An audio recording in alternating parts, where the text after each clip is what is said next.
Hello, everybody. Good morning, good afternoon, good evening from wherever you're joining.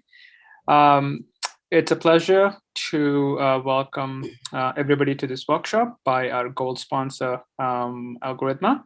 My name is Faraz, and I'm one of the co-organizers. I just wanted to make a quick note that you all would have received an email yesterday for the access to the summit, which is happening on a platform called Hopin. If you did not receive that email, please send us another email to info@mlopsworld.com, and we'll get you set up. And with that, I'm going to hand over the virtual mic to Megan. Perfect. Thanks so much, Faraz. And thank you so much for joining us all today. We're really excited to have you all here. Again, to mirror what Faraz just said, good afternoon, good evening, or even good morning. My name is Megan Corbett. I am the Digital Marketing Manager here at Algorithmia. Some quick housekeeping items to note before I hand it off to Trey and Dwayne. This session will be recorded just like all others, and the recording will be available after the summit. Then also, feel free to ask questions. We will be answering questions as they come in during the workshop, but we have left time after the presentation to open up the floor for additional conversation and questions as well. If you want to continue the conversation after this event, don't hesitate to reach out to marketing@algorithmia.com, and we'd be happy to work with you. And without further ado, I'll hand it off to Trey and Dwayne. Thank you so much, you guys. Howdy, Thank you. I'm Trey. Trey Morrow, sales engineer with Algorithmia. I've been here for about 5 months, but I've got about 20 years in data analytics and about 5-6 years in data science. I'll be speaking to you guys on some governance, general governance on machine learning. And Dwayne, you want to go ahead and introduce yourself? Can do. Hi, everybody. I'm Dwayne Dreakford. I have been with Algorithmia for about 3 months.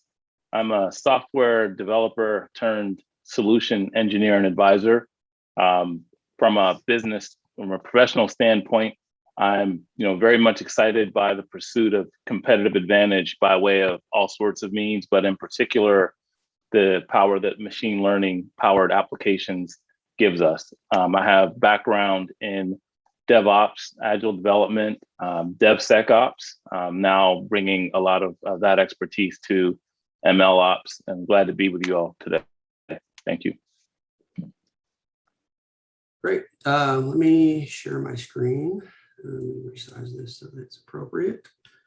And where's the share button? All righty. So y'all should be able to see my screen now. If you can't, let me know. Need to position things so that I can be organized here. So again, my name is Trey Morrow with Algorithmia. If you're not familiar with what our platform does, we basically handle MLOps.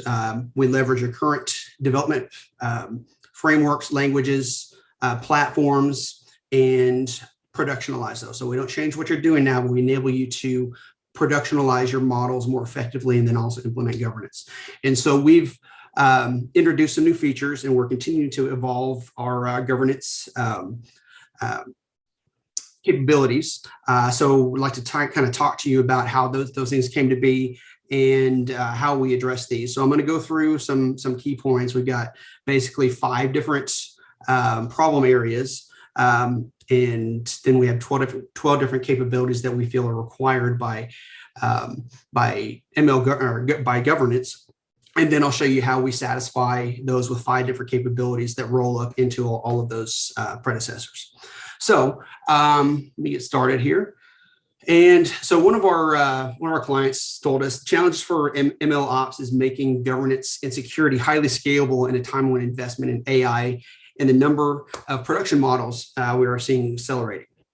With that said, our research has shown that it's over 50% of our clients and 50% of the industries that we have polled are struggling with governance, auditability, security issues, and their number one challenge is MLOps.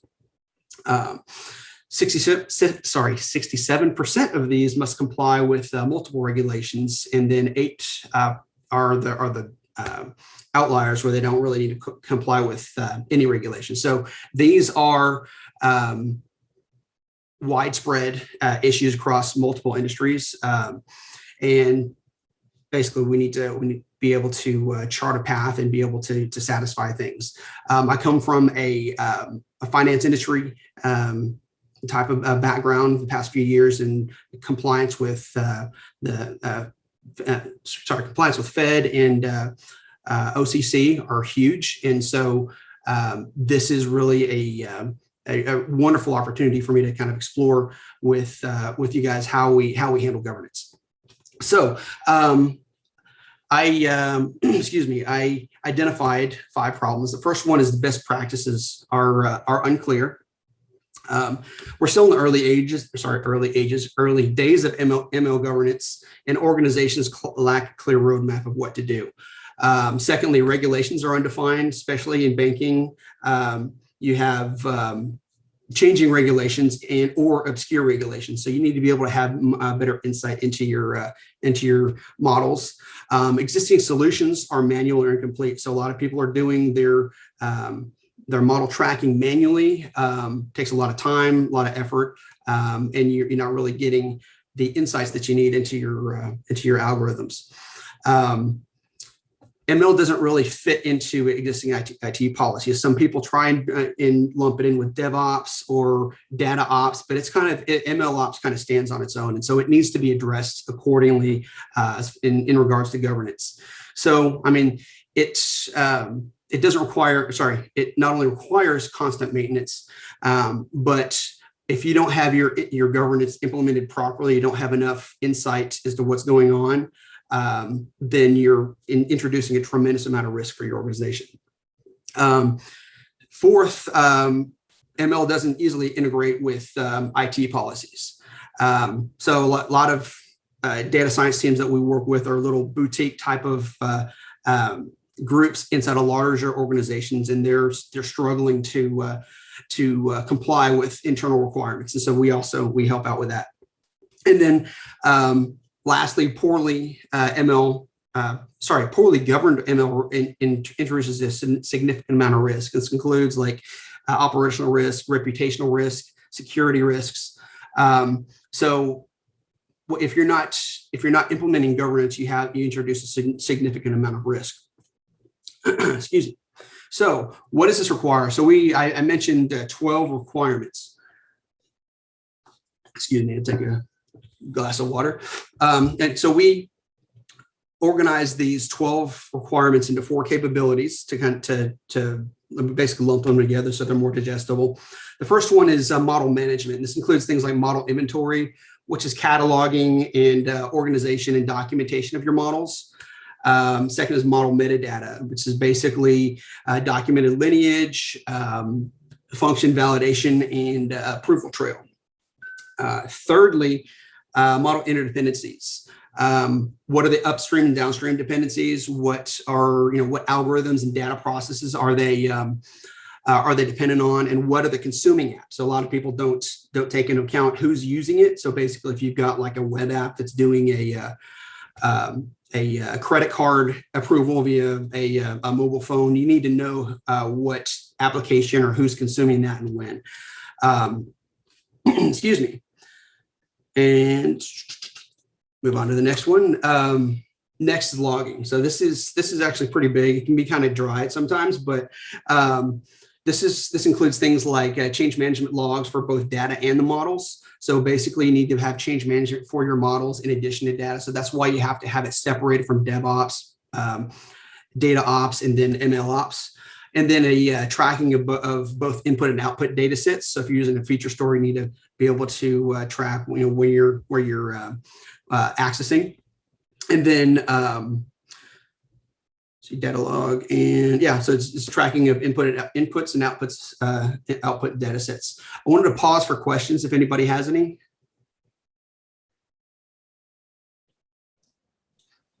Alrighty, so I'll move on to the next one.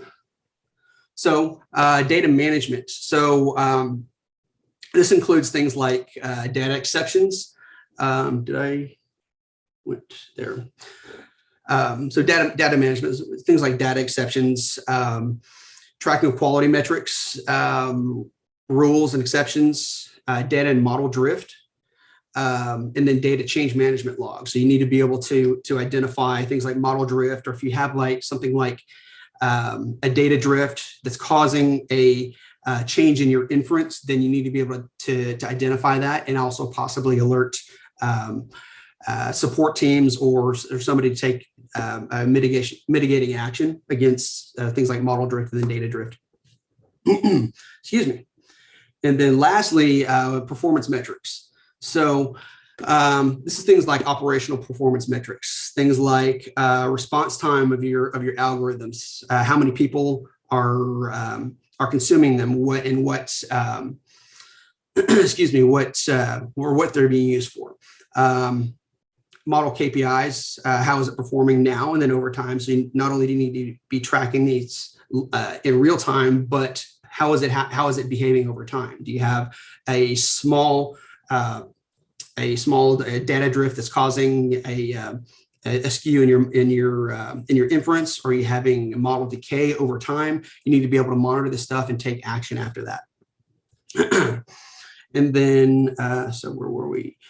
The model event log, knowing which models are being run and where, documenting their description, what their sample input and output should be able to audit these models by things by actions, and then also make recommendations.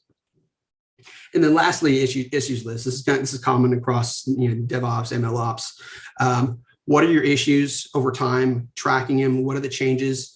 And basically managing your issues trail, your development trail. And excuse me. So next slide. So governance categories and how do we solve this? So Algorithmia, we offer 5 different capabilities that support the 12 needs mentioned above. The first one is explain and control what, when, and how models are being used. Monitor the model performance with our insights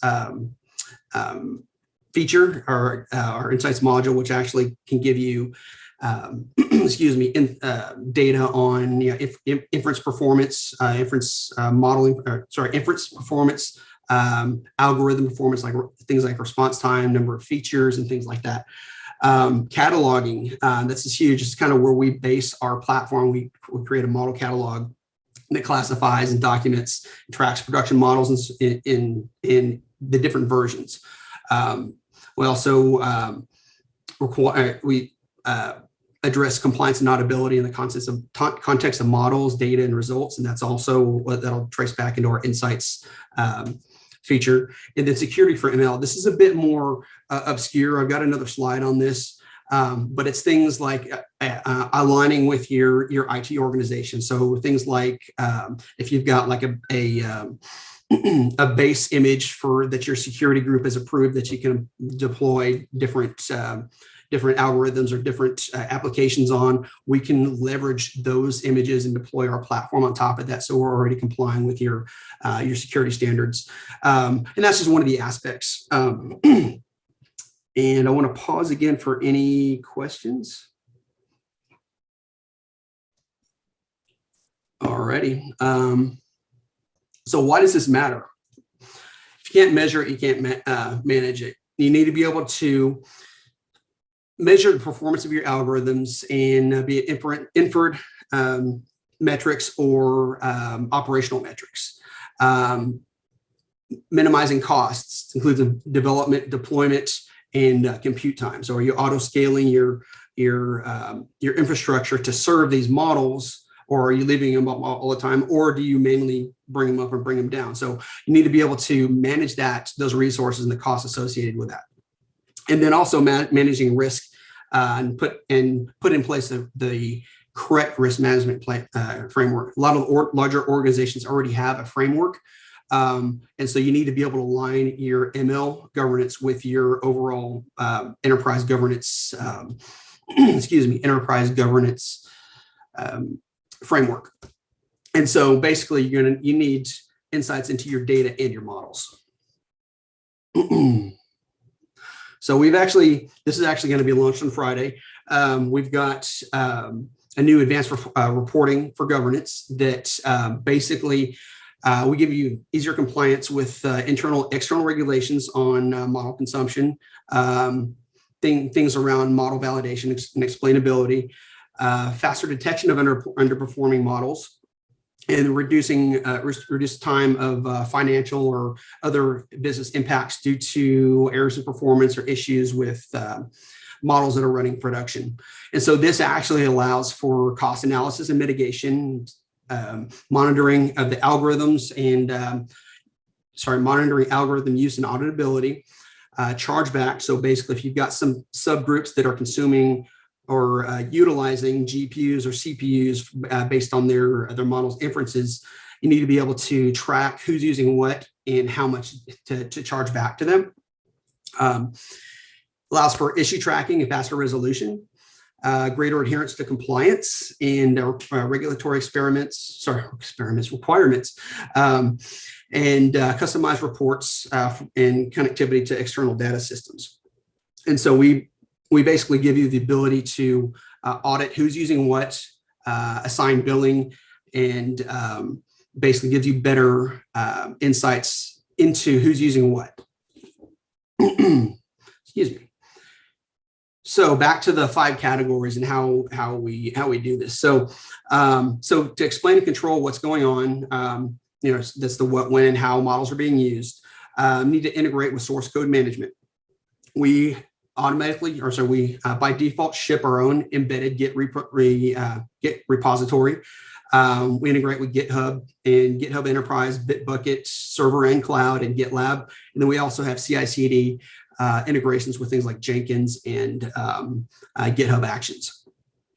This also allows for model usage reporting. This is things like model usage data by timestamp, user, data source, and there was one other data source. Anyway, so so we handle model versioning, that's basically version data, change management data, chargeback and showback, which we had alluded to before, and then lastly is explainability of model results. So that things like explainability of your results for things like OCC compliance or Fed compliance, where you've got to explain why something happened. So basically, if you're excluding a certain demographic on an accident, you need to be able to explain how that happened, but also be able to take steps as to identify that before it happens, so you don't get dinged by regulatory agencies. Pause one more time for questions. All right, so monitoring model performance. So we have a recent addition to our platform called Algorithmia Insights. So basically, you can specify custom metrics inside of your algorithms, and then so we stream these into a Kafka topic, and which can be then handed off to things like Datadog, Kibana, New Relic, or Grafana. And so each of these algorithm sessions, each time they're called, will create a payload of operational and inference metrics into a Kafka pipeline. Then you can consume that with any of these monitoring tools downstream. And so from here, you can actually do real-time monitoring. I'll show you that here in a minute. And then things you can do things like model drift model decay, model drift, data drift identification, and then take actions. Say like with Datadog, we have monitors that will actually create like a Slack channel message or send an email to the support team. So you can actually take action based on automated results or automated monitoring from our platform. And go to the next slide. All right, so third category out of 5 is cataloging and classification. So we organize models into a catalog. This is searchable by keywords. It's also customizable based on your needs. I'll show you the model catalog right out in the demo here in a couple minutes. So basically, you can search for different types of utilities, things like computer vision, machine learning, and these are all searchable by keyword as well. So this provides documentation on how models are defined, how many are in your inventory, and then what the models are used for.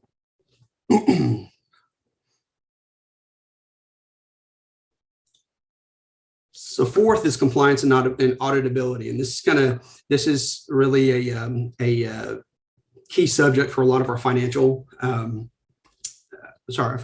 customers. And so compliance and auditability, this includes things like models, data, and results. Excuse me.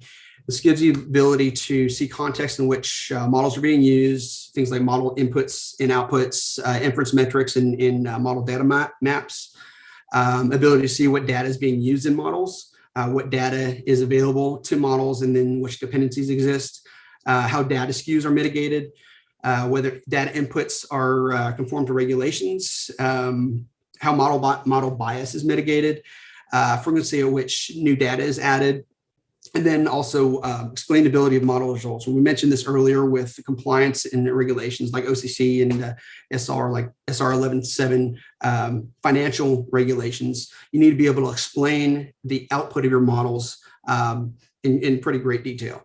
So this also includes what limitations, intent, and output of your models. So lastly, security.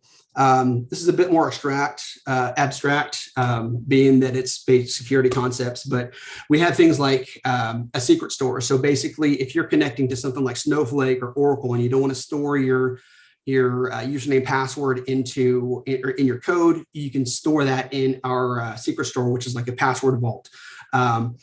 When you call the call your ODBC connection or your database connection, you'll basically call these variables from your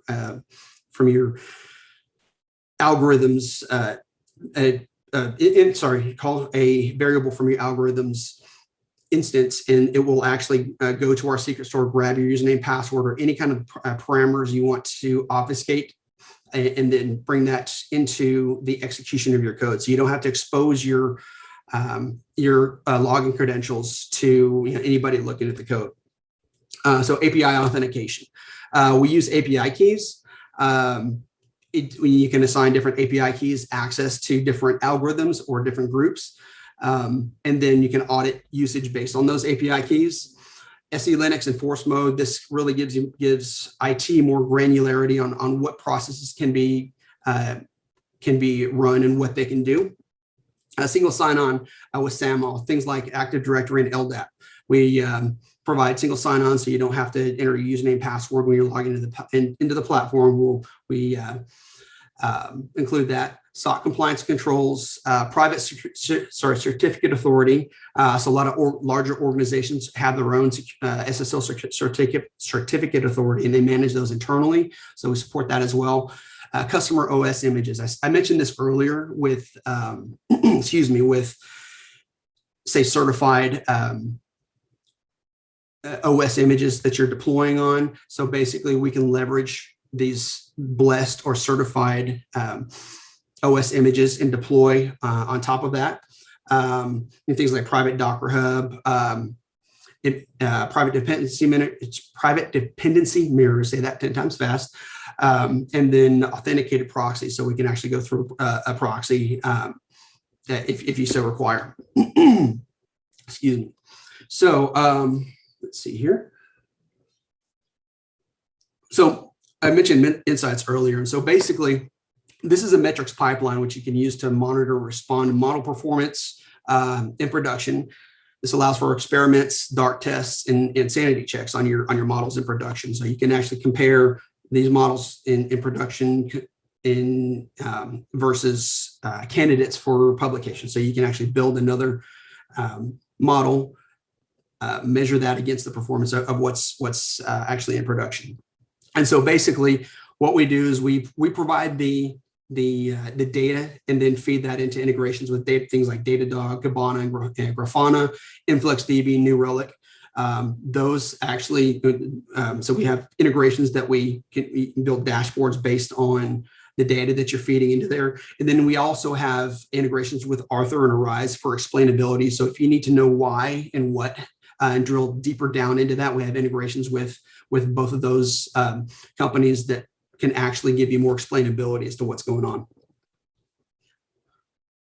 And so finally, you got to integrate throughout the entire development lifecycle. So I mentioned earlier, we don't change what you're already doing. We leverage your current languages, your current frameworks, your current data services, your frameworks, libraries, your current infrastructure, be it on-prem or in the cloud, CI/CD repositories for source code management. We support 14 different inference APIs. We support 7 different languages for development. And then we also have integrations with other companies as far as governance, monitoring, and security. Excuse me. So I think with that is a demo. So what I'll do next, and I'll pause for some questions, but I'll go through our platform and just kind of show you how we handle things like model cataloging. I'll show you our a Datadog instance with model inference metrics that I'm feeding in from a credit card approval app. And then I can open it up for questions or a request to see something specific. So are there any questions? So I do have one question for you, Trey. I'm going to take that as a no and minimize this. Oops, wrong window. And let me go into our platform. So this is the landing page for Algorithmia Enterprise. What you see here is basically an overview of my algorithms that I'm working on. They're assigned to me. We have what we call organizations, and I mentioned this earlier as far as subdividing different groups. So each one of these would be like its own separate tenant inside of our cluster, so you can isolate or actually publish things externally. API keys, I mentioned that for security. You can assign API key access to any one of these algorithms, and then you can actually access these algorithms with different API keys that you assign. So it's not limited to just one. I think we have a question. Megan, Hey there, Trey. yeah. Yes. Can you hear me all right? Yes, I can. Okay. I just saw that. Let's see that my audio input may not be working. I'm like, oh, I've been talking to myself. No, you are good. We can hear you loud and clear. Okay, just great. one short question that we do have for you that came through in private chat. You did mention the importance of having these 5 governance capabilities as it pertains to your background, which is financial services. What other industries are you seeing prioritizing the importance of governance as they're looking for these solutions? Okay, so anything defense, obviously. Medical related organizations dealing with HIPAA or things like GDPR is huge. GDPR affects anybody that's doing business in Europe. So yeah, it's widespread across multiple industries. I've been in the financial industry before Algorithmia for the past 3 or 4 years. But I have seen things like this in defense, pharmaceutical, medical supply. But it's becoming more prevalent as we're dealing with more international companies or companies that are doing more business internationally. GDPR comes into play quite often. Awesome. Thank you so much. Cool. Alrighty. So I'm going to go back into the demo. And so I mentioned API keys. We also have the ability to execute algorithms based on a event listener. So we can listen to Kafka topics, Amazon, what was it? Amazon SQS, I can never remember that. And then also things like Azure Event Hub. So we can actually have data piped into those to trigger an algorithm being run. And then, so I'm going to go down the left side here, which I want to show you the model catalogs. I alluded to that a couple times in the presentation. And so this is the basic default configuration for our model catalog. And see, we've got it organized into 4 different categories. And excuse me. So these are actually customizable based on your needs. So basically, we do a deployment for your group or your company. You can customize this to however you need it. So additionally, any of these algorithms are actually searchable by keyword. So like you see credit card approval here, I'll pull up one like translate, and it'll find Google Translate that's hosted here. And so this comes up, and this is one of the algorithms that we're hosting. And this is actually available to anybody on this instance of the platform. On algorithmia.com, we have this published so that anybody can access this and utilize this in their algorithms. So that covers model catalog. These are the algorithms that I had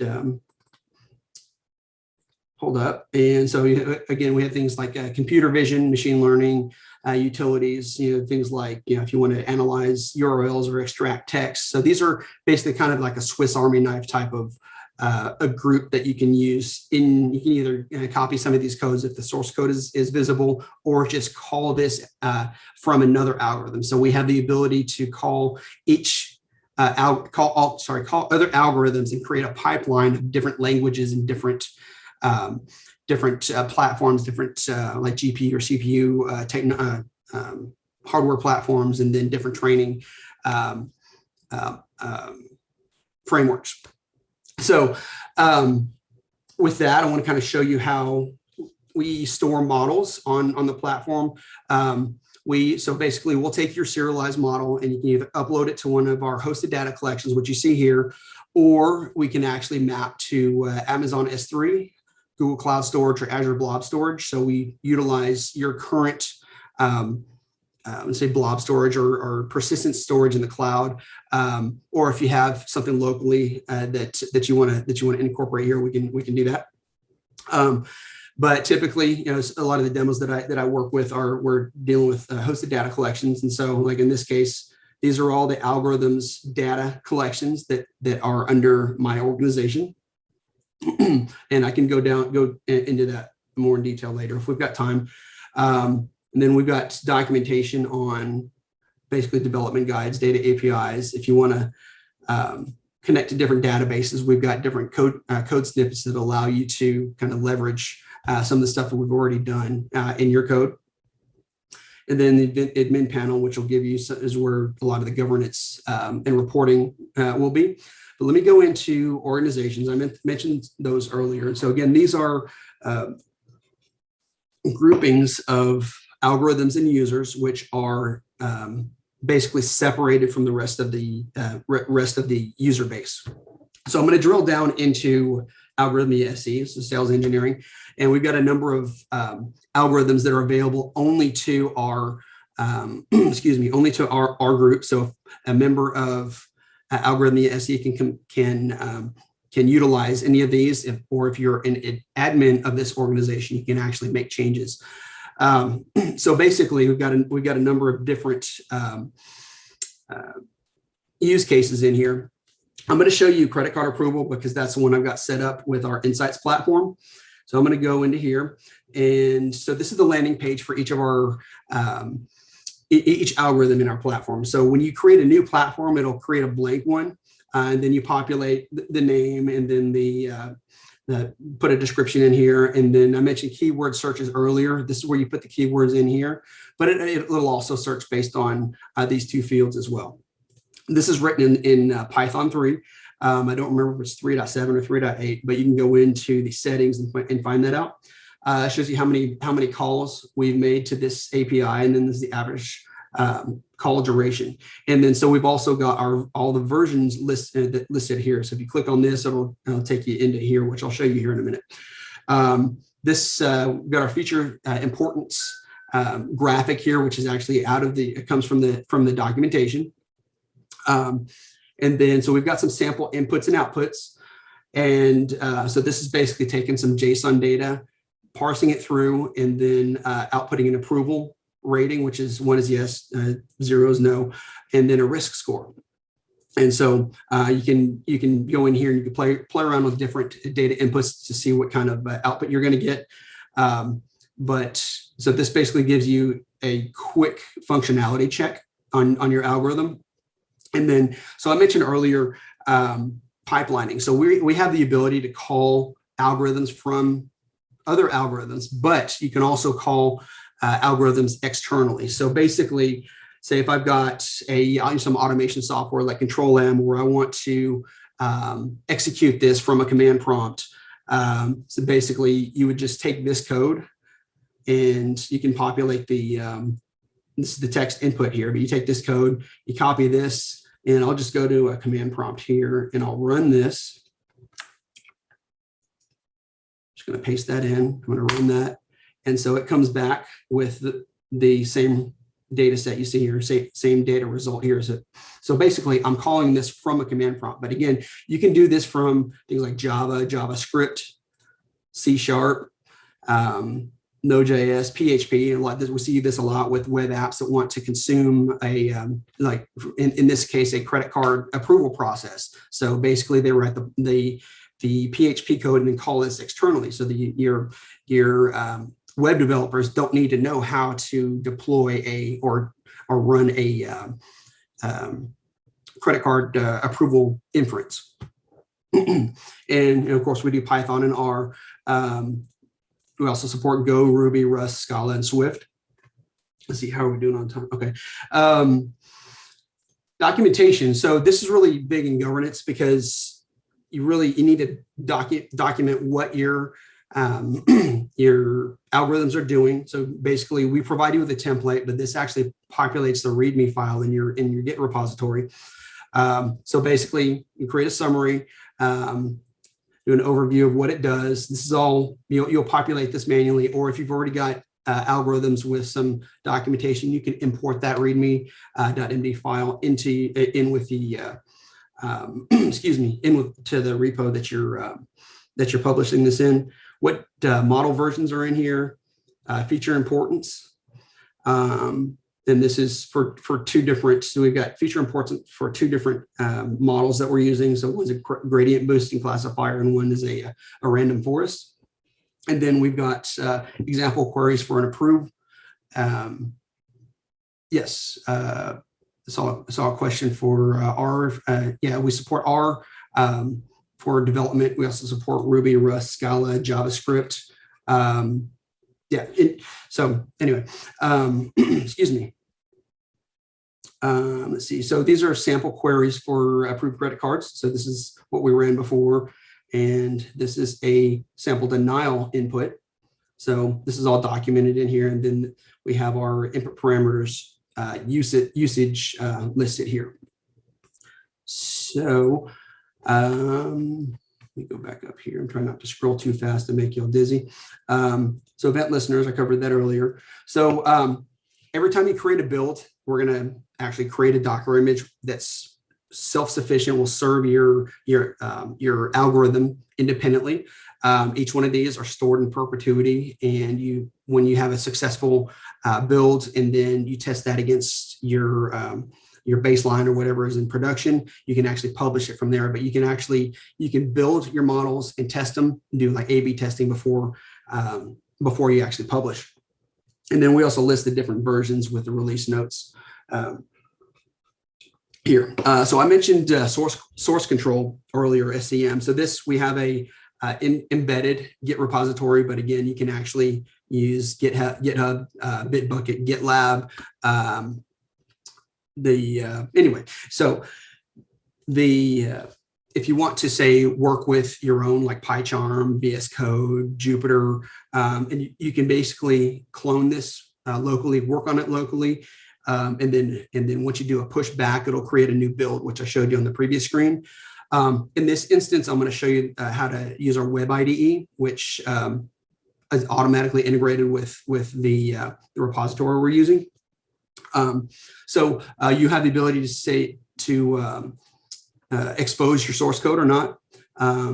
specify which language, what type of environment. So we have different like Python 3 with TensorFlow. We load all of the GPU requirements like CUDA, and then everything that you need. So you don't need to worry about doing that configuration. And then we tell it whether or not it can access the internet. And then pipelining is basically, can this call other algorithms? In this case, it doesn't need to, but this one does have it. And then I mentioned earlier for Algorithmia secrets. So basically, if I wanted to create a new login for a database or for a file store or whatever you're trying to access, you just create the display name in here, add a description, name it with no spaces, and then say you would put your username in here and then your password in another one. And at that point, it can be called from an algorithm, but it's if somebody goes in to look at this, it'll be blank. They can only go in and update it if it changes. And this is across the board with all of our algorithms and across languages. So I'm going to go into the source code and show you what this does, and then I'll show you how we instrument the insights component. So we're loading on our libraries here. We're using NumPy, joblib, and OS, and this is actually our this is our client that we use to interact with our platform. And so when you're building your algorithm, you need to go into and list the dependencies here. And so basically what happens is, so we'll populate a requirements.txt file with these settings, and then load into the the Docker image that we're creating, all of the prerequisites, in this case, joblib, scikit-learn, and 6. And then once, when you create a new build, it will roll all of that up and get that ready to deploy. So you don't have to worry about loading all of these into your deployment. We do that for you. And so basically, once you have your dependency set, once you have when you start getting down into your code, we're loading our API key and then the API endpoint, and then we actually load the Algorithmia client here. And so this allows it to speak to the platform. Now, when you're in the actual web IDE, you don't need to do that. But if I were to download this and run it from like PyCharm, I'd need to have those variables. And so this is some sample input. So if you don't put any input to this this algorithm, it's going to process based on what's in here, just to give you an output. And then we actually have two different models that we go in between. So if we want to go in here and change the model file, we're calling two different ones and these are coming from those hosted data collections that I showed you earlier. So we select the model file, and then we parse the inputs, generate a risk score, whether it's approved or not, and then a risk score in addition to that. But the unique thing here that allows us to actually stream this data into things like Kafka and then go into like Datadog or New Relic is this client right here. So we're calling the Algorithmia Reports Insight client, and I'm taking this risk score and assigning that to a variable that's going in through Kafka. And so basically, if you've got anything that you're assigning a value to in your code, you can send back into in this case Datadog and track that over time. So you can track your inferences, you can track data, things like model drift, data drift, obviously, so basically that's how we we instrument that. So these are some of the additional inputs that we're actually parsing from up here. So you'll see owns home, and I'll show you that in a chart here in a minute. And then we return the risk score and the approval versus disapproval. So if I want to create a new build, just hit that. And so what this will do, I'll open this in a new tab. You'll see this under builds. and it's actually building. It'll give you the duration. So it takes about a minute. So it's basically taking all the requirements, taking your code and getting it ready to serve via an API. So it's wrapping everything in an API. And so say this passes our tests, then we can actually publish it as the newest version. So while that's going, I'm going to go back into the source code and then just show you publication. So in here, we'll put in our release notes. And this is what, so on the first page, when we first we're on the landing page, we saw some sample input. And so basically, I'm running that sample input against the newly created build. It may not be done yet. Yeah, it's going to wait on that. I would then continue and then say what kind of semantic version, either like a full-blown major version, minor, or just a revision. And then I'm going to enable metrics for collection on this version. I'm going to cancel out of this because I want to show you how Insights actually works. Excuse me. So that's built. And I mentioned before, we're actually feeding data into Datadog. And so this is a dashboard that I've created on this approval rating, or so on approval rating. So this is the past hour, just to give you some context, I'll do the past 4 hours. And so we've got approval rating in here. So that was the one of the outputs of that model, or that inference. And then also the risk score. So we're monitoring that. So we've actually got alerts set up to either to trigger like a retrain or webhooks, or notify a support group in Slack to take action if the approval rating goes below 50% or the risk score goes above 50%. Once it goes outside of certain guidelines, we can trigger things like GitHub workflows or notifying Slack channels, and allowing the people that are responsible for monitoring this to take action. So you can actually have it, have manual intervention and alert the people that need to be in the know, and then also you have the ability to trigger retrains based on like GitHub Actions or Jenkins. So in this case, over time we've got some risk score here, and then average approval rating. So this is the same data, but this is just a time series. So in here, so I mentioned earlier data drift. And so one of the fields, or one of the metrics that I fit into here is owns home versus, own home versus not own home. And so typically with the data that we've been feeding in, home ownership also supports credit approval. And so if you see data drifting outside of a certain range, you can actually trigger workflows as well. So this is just a example of how we can track data drift. And so those are all inference metrics. So we also pipe in operational metrics, things like number of features, like all those input fields that we put in there. We'll count those up and provide that as a KPI.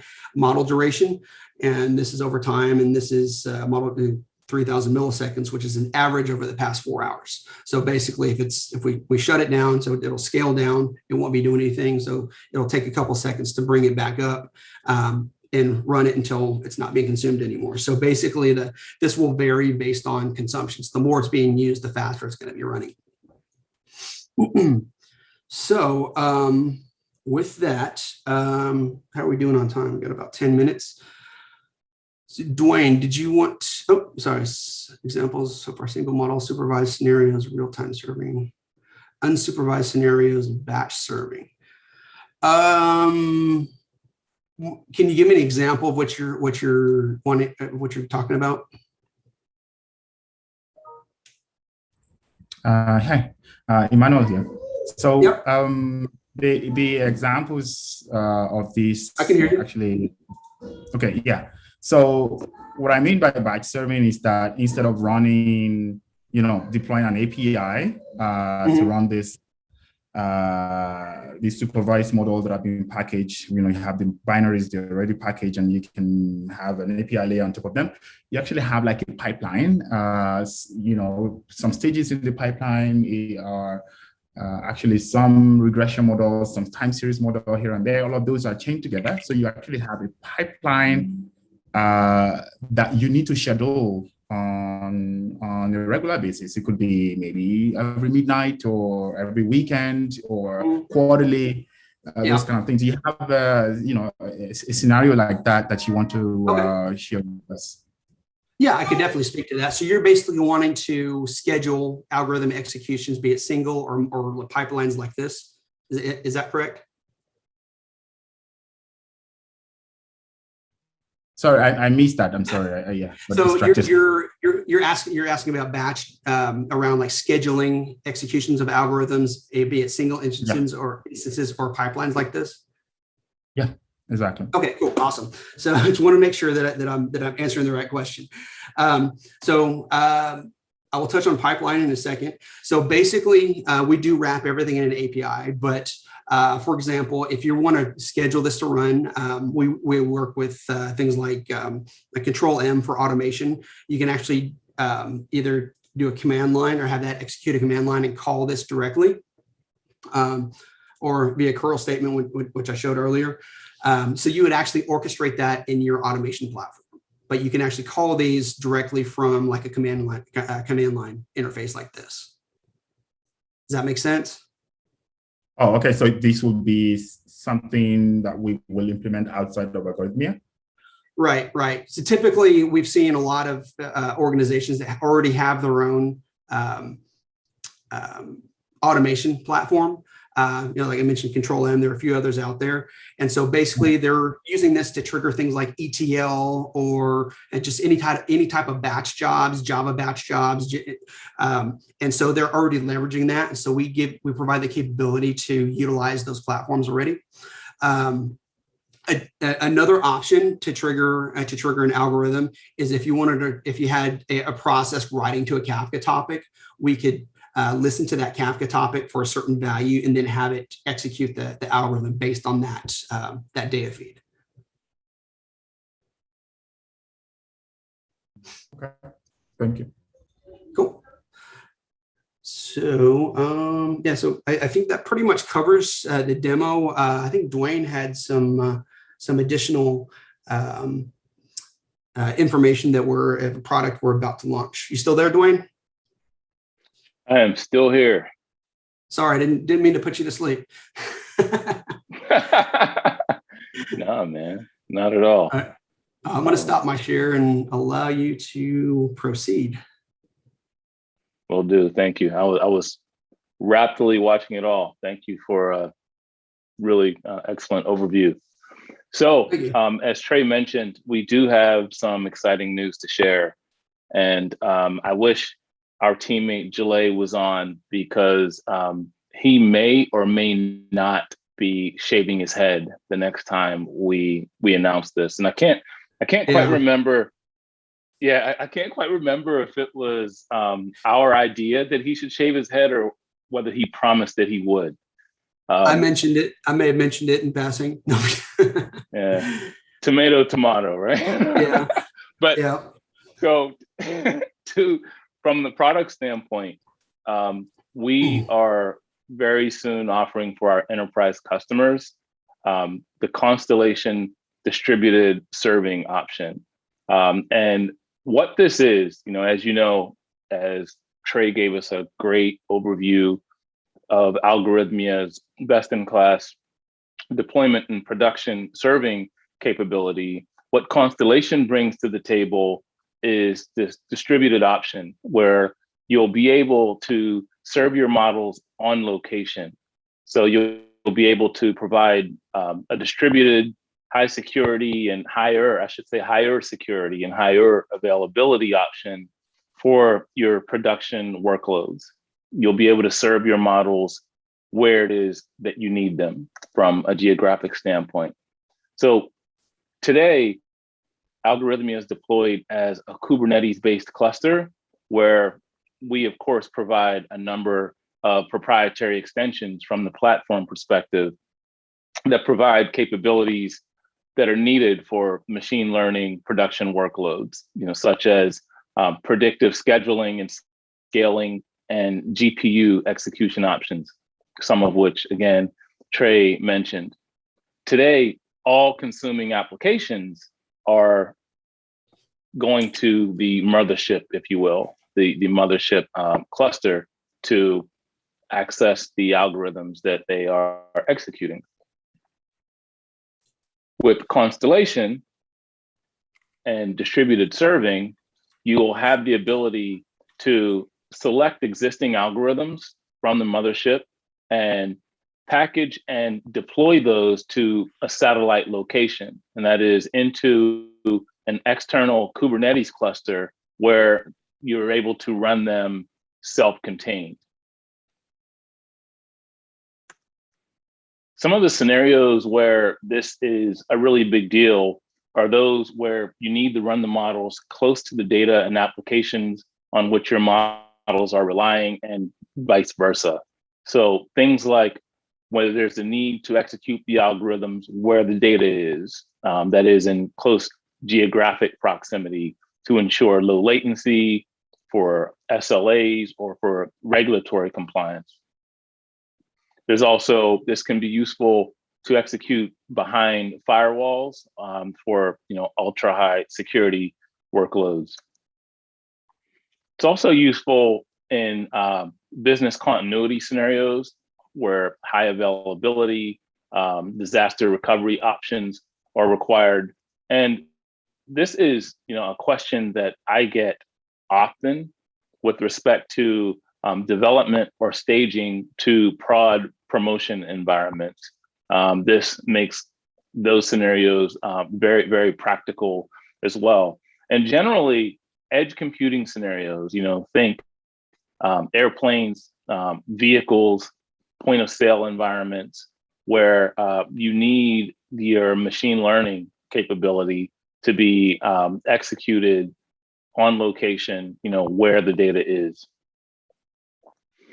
The other area of scenarios where this is a big deal is where you want to leverage your existing Kubernetes infrastructure.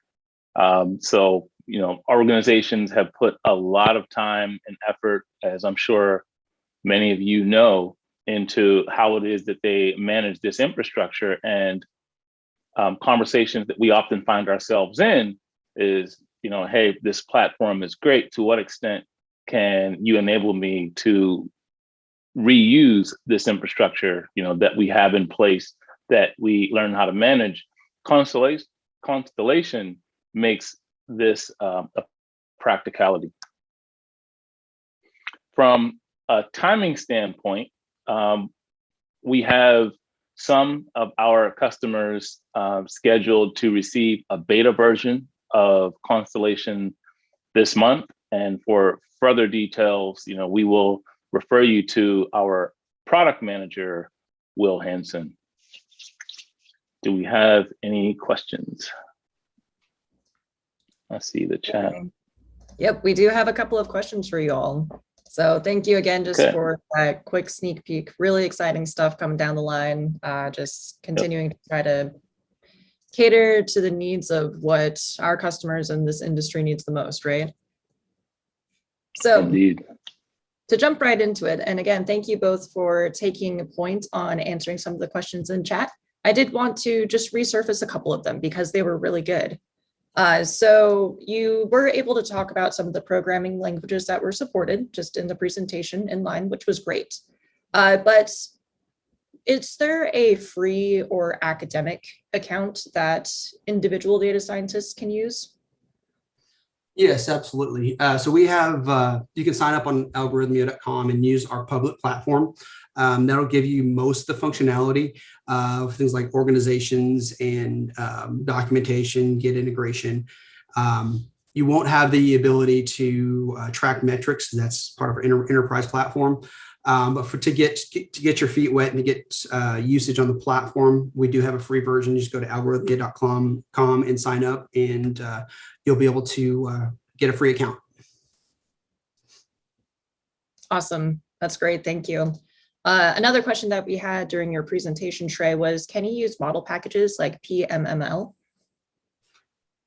That's I'm seeing the libraries serialized, deserialized models. So we typically pick up the serialized model after it's when it's built. So the inference will grab the that model that's already serialized. So as far as PMML, I would need to check on that. Cool. Awesome. And then is there any plans for native dashboarding authoring within Algorithmia where users can drag and drop and track artifacts of interest like metrics, charts, tables, what have you? Yeah, so I accidentally replied to Dwayne on a direct message, and then I pasted it in there. So basically, that is a great question, and we've been asked it a few times. Basically, since each algorithm is going to be unique in which inference metrics you're tracking, so it's going to be dependent on your code. We provide the data set. And the integration with things like New Relic and Datadog. That said, once you've got that data into your observability platform, you have the ability to, like I showed you earlier, build some dashboards, which are kind of a drag and drop or drop down menu. So basically, when it's populating the data in there, it'll appear as data fields in the dashboard builder. And so that's how we address that. We've been asked that before, but since most of our customers are already using a platform like Datadog or AppDynamics or New Relic, then we've chosen to kind of leverage what they're already using. Great. Thanks so much, Trey. All right. And we do have plenty of time for questions as well. So feel free, again, leverage that chat function. We're more than happy to answer both inline and just over this call. One other question I do have for you is, does Algorithmia provide any performance enhancements, such as for models that require GPU? Yes, absolutely. So we can deploy on both GPU and CPU types of nodes. When you're building your algorithm, you can choose, I showed earlier in the demo, where you can actually choose like a CPU node or a GPU with TensorFlow and all the CUDA libraries loaded. So we have those already, those templates already pre-built, and so you can leverage those, and then you can actually have a different CPU algorithm call a GPU algorithm for a specific function. So short answer is yes, you can scale up that way. Additionally, we have the ability to subdivide a GPU node, so you can serve more than one algorithm on a single GPU, which is it's extremely hard to do if you're doing that manually. But we automate that process, and that's our default functionality. We'll spin up a GPU node, and based on consumption, we'll either we'll host additional GPUs on that same hardware or spin up more based on demand. Awesome. That's great. Now, another question we have is Algorithmia only SaaS, or is there an on-prem version? We do have an on-prem version. We deploy in a VM cluster. We'll do a sizing exercise with your data scientist and your IT group, build out a hardware specification, be it GPU, CPU. Those nodes will be installed to your VM cluster, and then we'll use something like Terraform to deploy our platform on top of those nodes. So once it's deployed, it's not going to go outside those hosts that we deploy to. So you don't have to worry about it expanding into this goes for cloud as well. You don't have to worry about it expanding into your infrastructure and driving up cost or overutilizing what you predicted. Nice. Okay, and you did talk briefly about supporting drift. Can you touch back on that? So yeah, I showed an example of model drift, data drift. You can actually do like a time series of your model inference output and track drift and with the same tool. So basically, in the same manner that I was showing data drift, you can do that for the data output for model drift as well. Wonderful. And this is a question for both you, Trey, and as well as Dwayne. Okay. So out of the 5 governance capabilities that were being outlined, in your opinion, which of those capabilities is the most important for organizations? Dwayne, you want to take that or you want me to? I think you should. You're going to roll with the governance right now. Okay. So I would say model cataloging, but that actually rolls up into explaining and controlling model usage. So you need to not only organize your models, and be able to explain the who, what, why, and how. So that's kind of the foundation. And then on top of that, you put like your IT security requirements, and then all of this kind of supports things like regulatory requirements or even internal risk requirements. So basically, the explanation and controlling of the who, what, where, and when of your models is, in my opinion, the most important. Awesome. No, thanks so much for that. Dwayne, do you have anything else to add, or are you pretty good? I'm good. Cool. Cool. Awesome. Well, I think that just about wraps up our session today. So thank you everybody so much for joining us. We really do appreciate it. Don't hesitate to swing by the Algorithmia booth in the expo hall starting tomorrow.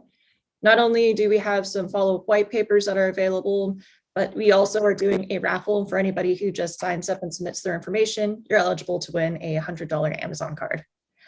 Now, one last question that came in at the last minute. So for on-prem deployment, what is the mechanism of deployment, Terraform or Helm charts? Terraform. Short and sweet. Short and sweet, yeah. Just like a Tootsie Roll. Yep. All right. Also, one last update as well. Don't forget to swing by on Thursday to check out our CTO's presentation. That will be at 3:20 Eastern time. It's going to be great. He's going to be doing a speed running session. So for anybody who is into gaming or any of that, it should be really exciting to see him just build live in just a short amount of time. All right, Faraz, I'll give it back to you. Perfect. Thank you so much. This has been great, and we'll see everybody tomorrow. Bye, everyone. Thanks, everybody. Everybody. Bye.